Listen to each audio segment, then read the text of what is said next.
Welcome back to the Gulf Coast Growth Show. I'm Jason Lee, your host, and my co-host, Clint Aiken. Glad to be here. And we are here with Raymond Amador Jr. He's an independent advisor in the energy sector, consultant. Yes, sir. But we're really here to talk about workforce development today. Ray, I know you highlight the Department of Defense SkillBridge and the Department of Labor apprenticeship programs. Yes, sir. And that's really where your background comes from. But so we're going to hit up on a few things. I know our show is catered and crafted to really serve as a third-party advocate for those that are in industry. Yes, and sir. we know that a lot of times there's a lot of valuable resources Right. that business owners and entrepreneurs and those that are out there, there's almost so much information. You need advocates like you to make sure that that information is getting down Yes, to the sir. field so that it can be used. So really we're here to talk about two great things. How do we get veterans transitioned into the workforce, and then how do we tell the story and get it out into the hands of the business owners who need them. They need this, yeah. They need it bad. I think everybody knows that we are always scratching and clawing for more skilled trades, and we just don't have them. So with that being said, Raymond, give us a little bit of a background. Before the show, like sometimes you look at resumes and they're like, oh, I accomplished this, and then you look at resumes and you're like, wow. You're sitting in front of essentially a hero, a guy who's gone out and served our country. So again, we want to thank you for that. Yes, sir. But Thank you. It's almost as if God built you for what you're doing today, and we'd love to hear your background. Okay. Well, I'm originally from Victoria, Texas, and I'm the oldest of 8. And I grew up in a small, maybe 1,000-foot square house, 3 bedrooms. So Wow. it was a tough life, but Yeah. Mom and Dad always had food on the table, always had clothes on our back, and they pushed us to go to school. My heritage is, Hispanic American. I'm proud Texan. I don't hyphenate. I am one of the biggest, smallest minorities in the United States. Right. I call myself American. Right. There you go. And that's what I am. I'm an American only.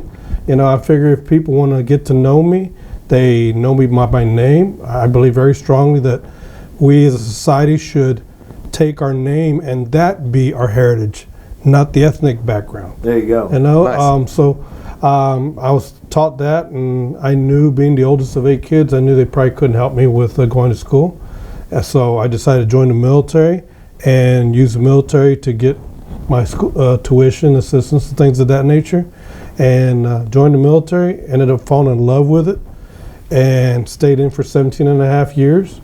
I spent the majority of my career with the 82nd Airborne Division, where I was a reconnaissance surveyor, where my job was to put the battlefield on common grid and increase accuracy for the indirect fire assets on the battlefield.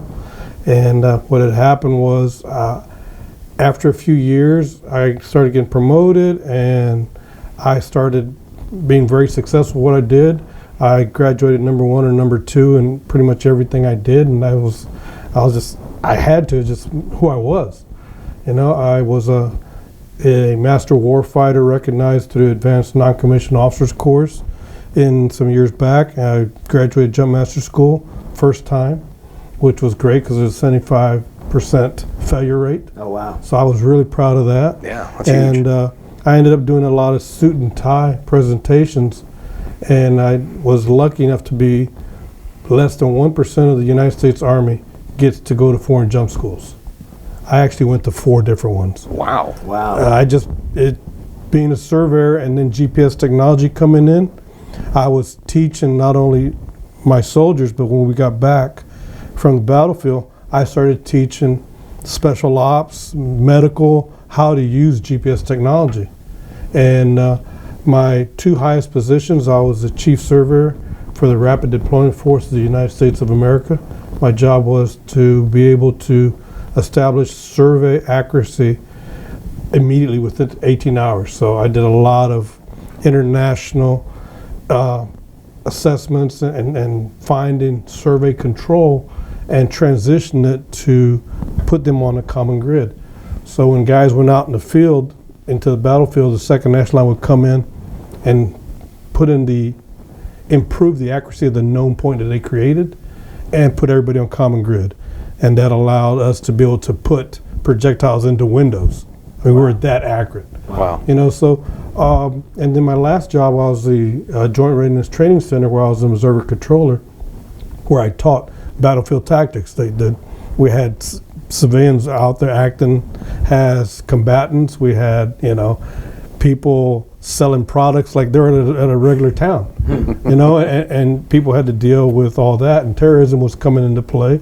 So we started adjusting the doctrine to better understand terrorism and kind of figure out how the doctrine worked. And now we have a terrorist type doctrine in the military. And when I was at JRTC, a friend of mine had gotten out, and he was a radar technician. He started working in the offshore industry, and he saw these surveyors. He said, man, these surveyors out there working, they're getting paid 24 hours a day, 7 days a week. And I'm like, no, it's unbelievable. So I looked into it, and it was, in fact, what happened. So what I did was I said, well, you know what? Let me put together a resume. I put out the resume. I had 36 callbacks on my resume. Oh, wow. It was unbelievable. So I said, you know what? I made some phone calls. There was some interest. So I went ahead and applied for early retirement. And I mean, I was at the peak of my career. Mm-hmm. You know, there was 2 surveyors training on that battlefield. I was, as 18th Airborne Corps Chief Surveyor, I surpassed my bosses. I had bosses that now work for me. That's interesting. My career was set, and my goal was to be Sergeant Major, Command Sergeant Major for the 82nd Airborne Division. And I was very well networked, but for some reason I just felt like, you know what, if I retire and get into this work, I'm 2.5 years ahead of my peers getting out. So I took a leap of faith, applied for early retirement. I got it, so I'm retired United States Army. And, you know, I have gotten into the offshore industry, working for a survey company, and ended up, a couple survey companies, ended up in Trinidad and Tobago, of all places, doing some construction, and I was doing onshore and offshore survey.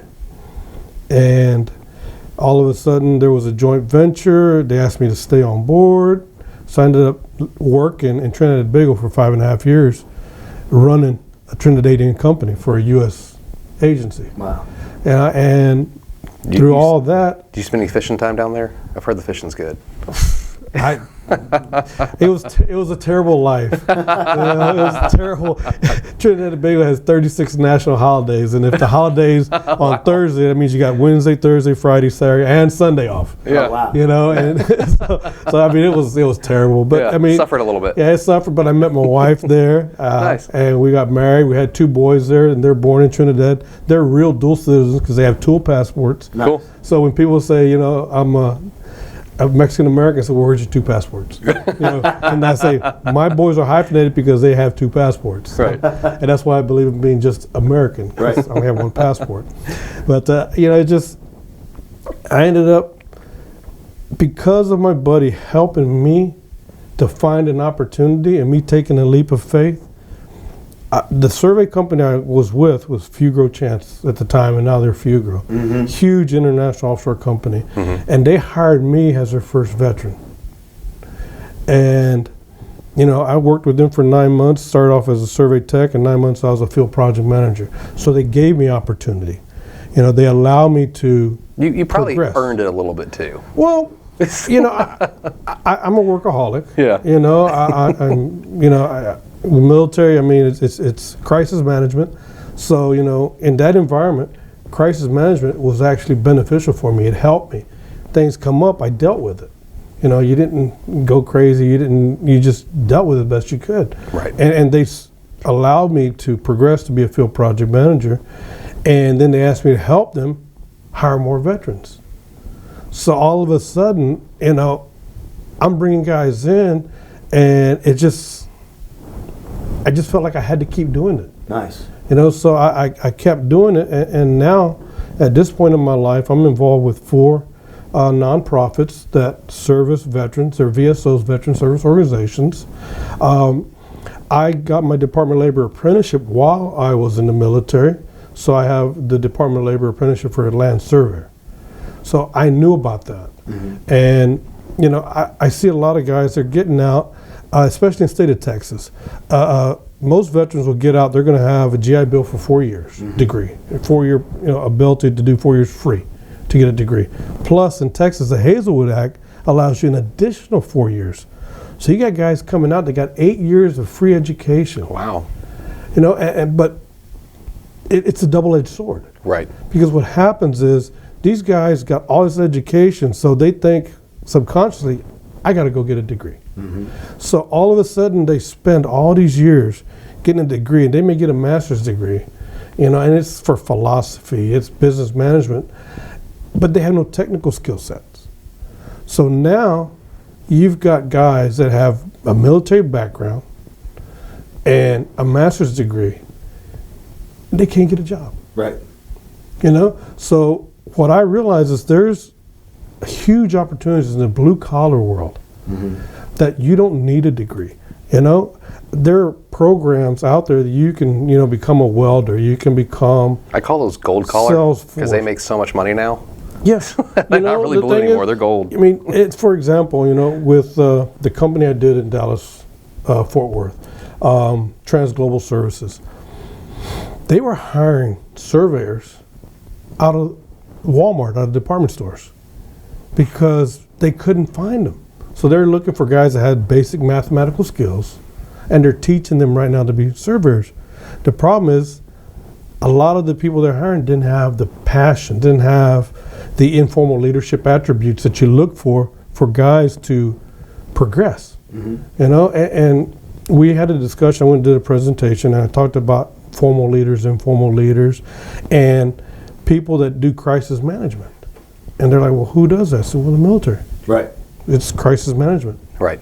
Day in and day out. Right. I said, and I said, we had a good conversation. I said, look, would you consider hiring veterans? So we talked about the Department of Defense SkillBridge program. And what that does is the SkillBridge program allows a veteran to work up to 180 days for a company while still on active duty. So guy decides, you know what, I don't want to stay in, I'm ready to get out. A year out, he makes a decision. So he can go onto the Department of Defense SkillBridge website, and there's thousands of companies. But as I look through those companies, they're all these big, major, multinational corporations. And I'm not going to mention the names, but they're, huge companies. Sure. And you start looking through there, and there's not a lot of companies that really make America. Those small to mid-sized companies, those mom and pop companies that are there working day in and day out and supporting the local community. And there's huge corporations. They do a lot for the community. Well, and a lot of people don't realize how many skilled laborers there are in the military. So you've got welders, you've got fitters, you've got people that have very technical civil backgrounds that have done major construction projects. Well, that's just it. I mean, you've got, for example, like back to the surveyors. Yeah. Every branch, or your 4 branches, your Army, Navy, Air Force, Marines, all 4 of them had surveyors in them. And they're taught, you got construction surveyors, topographical surveyors, geodetic surveyors, so there's a large mass of them available. There's GIS, there's AutoCAD operators, so I just said, let me introduce this SkillBridge program to more local companies. So when they're bridging people into the opportunities, Yes. are these people who have already developed the skill in the military and now Well- they're finding work? Because my understanding is there's quite a few guys who get out that don't have a skill as well. I mean, meaning a transferable skill. There's Might have been in there's roles in the three military. categories. The first category is the guys that have the actual skill set. A surveyor transition to surveyor, a welder transitioning into welding. And then the second one is guys that have a percentage of skills. For example, an infantryman has navigational skills. So he could possibly transfer into the survey world, and he likes the outdoors. So there's 50% capability, if you will. Right. And then you have the third one is a guy that has no skills. For example, a guy may be a combat medic or a corpsman, but he doesn't want to do that. He wants to be a welder. So he doesn't have skills, but he has the, leadership skills. He has, crisis management. He knows, team building. He knows what teamwork's like. So he has some of the managerial supervisory skills, but he doesn't have the technical skills. And those are the 3 categories. Yeah, is it safe to assume that guys who've either been in combat or experienced combat, and then take, for example, a corpsman or or a medic, inside of that, they've seen probably the worst of the worst. They've been in the trenches and the worst of the worst. So is it safe to assume they're likely either battling or struggling more with effects of PTSD or just some of those things as they're transitioning there's out? always that probability. And then having that be more in need of a support team like yourself or people to help them transition. You know, maybe I spent 10 years in the war as a medic. I probably don't want to spend 10 years and roll right into working in the ER. Yeah, because I might be ready to move out. It may trigger his PTSD if he stays in that environment. Yeah, maybe I need to move to a different environment. Yeah, and people choose that, and what happens is with the SkillBridge, it bridges you from camouflage to coveralls. That's the way I tell people. I like that. And the good thing is the service member is still active duty. He's on a temporary duty assignment to a civilian company. And the good thing about it is during those 180 days, the civilian company cannot pay that service member a penny. Not a penny. Okay, so you're getting a guy that you get to train. And the reason I use the Department of Labor Apprenticeship program, because it's nationally recognized. So instead of a company having to create a on-the-job training program, I can pull from the Department of Labor Apprenticeship because they've got thousands of apprenticeship programs already in place. So you take that as a baseline and you tweak it to the company. And then along with that, you also include some formal education. Surveyors, in the state of Texas, a surveyor now only needs a 2-year degree instead of a 4-year degree. Right. Because there's a generational gap. We're losing surveyors that are licensed. The average age of a licensed surveyor is 62 years old in the state of Texas. Wow. And there's not many, so why not draw from the military? Especially guys that are into combat roles. They like to be outdoors. They're not cubicle guys. And I tell people in the oil and gas industry, I've learned you got 2 types of engineers: cubicle engineers or field engineers. Tactical. And, you need to know the difference. Because I've had cubicle engineers, they're great, they do the analytics, they sit in the computer, and everything's created perfect. But then the field engineer goes out there, and he says, well, mathematically it looks great, but based on the terrain and these pieces next to it, this makes more sense. Right. But you got to have both of them. You got to have someone that's analytical, and you have someone that's got some field experience. Right. So, with the military, guys don't mind being out in the woods. They don't mind spending, 3 or 4 weeks in Midland, Odessa, working and then going in the office and doing what they have to do. They're very flexible. And like I said, it's great that some people do get degrees. God bless them. It's meant for some people. But if I can create opportunities for veterans to transition and bridge from camouflage to coveralls, like I said, the probability of them regressing to PTSD or whatever that may be is less likely. And there's also, but with the SkillBridge program, I think you and I had discussed this previously, there is a hiring requirement? Yes. The company, if they do the SkillBridge program, they have to have a 90% hiring rate. So, 9 out of 10, they have to hire. And you have to have a program to allow for them for career advancement. Great. So back to the surveyor, because that's the one that I just finished. For 6 months, he does his OJT. Right. So he could get, 500 hours during that 6 months.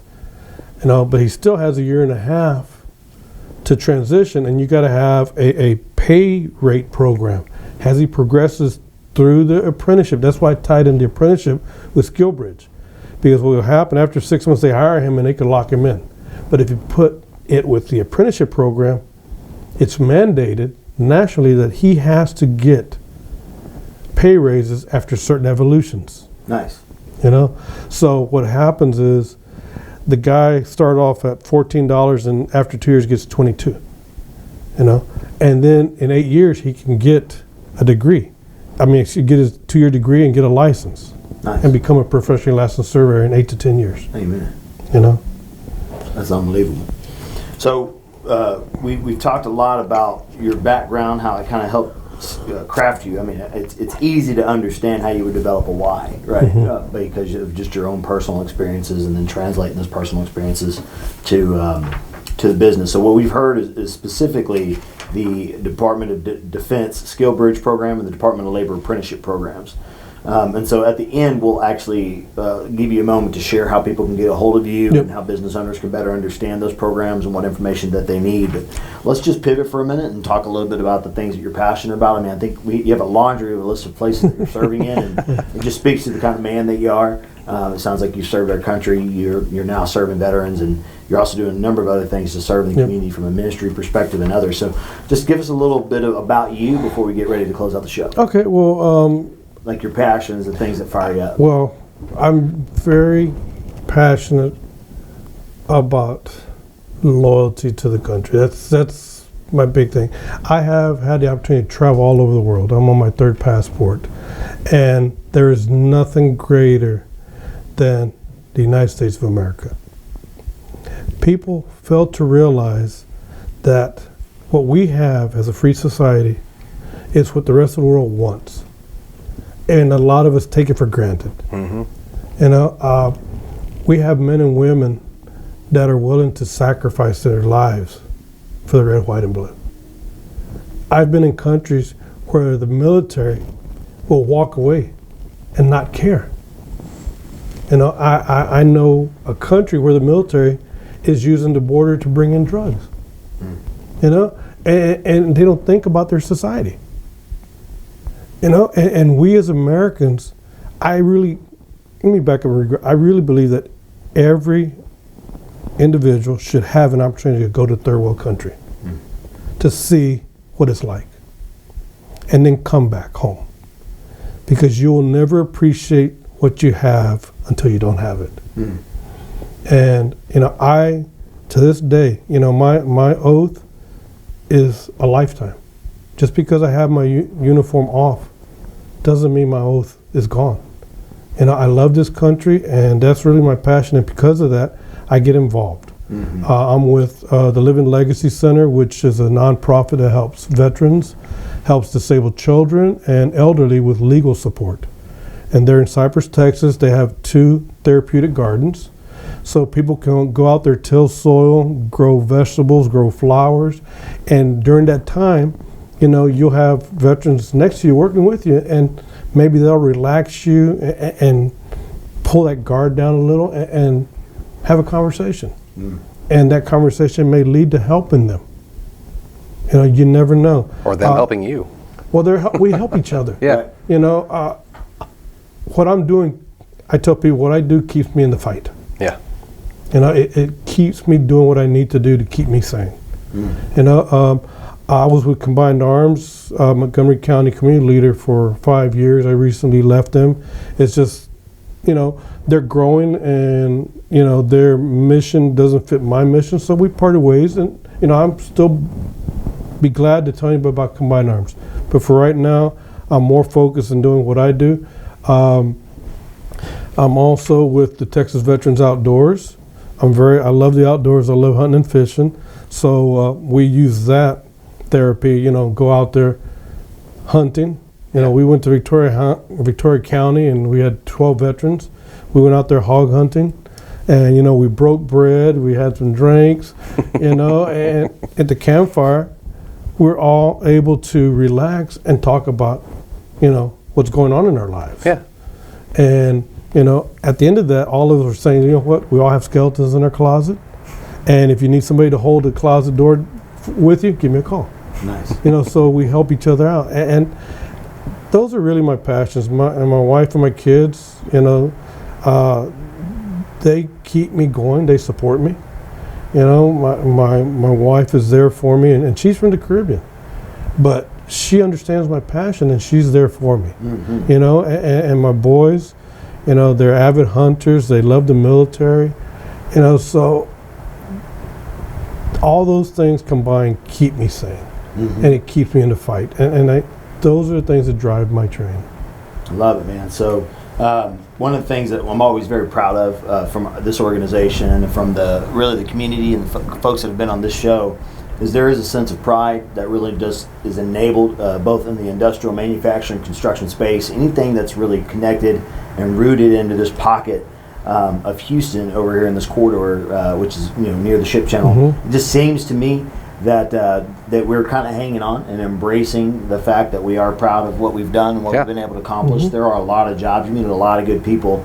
Guys who had combat boots and now they got work boots on, right? Camouflage to coveralls. Guys that are out here, but then that the rest of us who potentially wear a sport coat and go into work. When you grew up in this area, you can't help but have a part of you that embraces and encourages and supports that part of the workforce, because they're the ones who are getting you from point A to point B, or getting you the goods or the supplies and things that you need to do your job, and they all kind of work in conjunction. So there really is no hierarchy. It's everybody coming together, really as it was intended to be, and I love that. I love know my name, not my ethnicity. I think that's an important thing for us to really take away from today. And man, I want to tell you this, Raymond. Thank you so much for your service to our country, to the nation, and now what you're doing. Going out and serving these veterans, serving the workforce community, and for our audience, for those that are listening, the business owners, how do they get a hold of you and learn more about these organizations and take a part and participate in this type of stuff? Well, I mean, right now I'm working as a consultant, so I mean, if you need me, my number is 713-962-8849. My name is Raymond Amador, and I've been in oil and gas forever. Between the oil, gas, and military and consultancy, it keeps food on the table. But reach out to me, call me, text me. Find him on LinkedIn too. He's pretty good at responding on LinkedIn. I'm on LinkedIn. I'm on Facebook. So look for me, and I'll be glad to help you out. At the end of the day, one of the things that we all need to know is without an effective middle class, there is no country. Right. So I want to make sure we do have an effective middle class in the United States. Amen.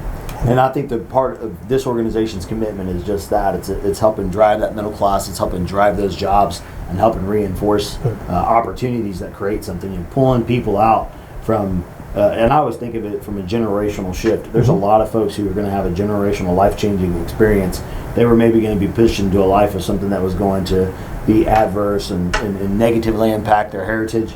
And now they're given opportunities because they can go get a job, they can jump into the military, have their lives changed, and come back into the workforce with guys like you serving them. So that being said, I want to thank you on behalf of my co-host today in the Economic Alliance Houston Port Region, the Gulf Coast Growth Show here in Houston. As always, you can tune in to us. You can reach out to Raymond for more information on those programs if you're a small business owner. And really, if you're just involved in any way, maybe you just want to support some of those organizations that he's supporting, and you can follow us. You can go to the website for the Economic Alliance Houston Port Region. You can go in there and subscribe to all of our channels, or you can find us on YouTube, LinkedIn. Reach out to Clint and I on LinkedIn. We're happy to connect with you there and answer any of your questions. And stay tuned for more episodes down the road. Thanks, and you guys, we'll see you on the next episode.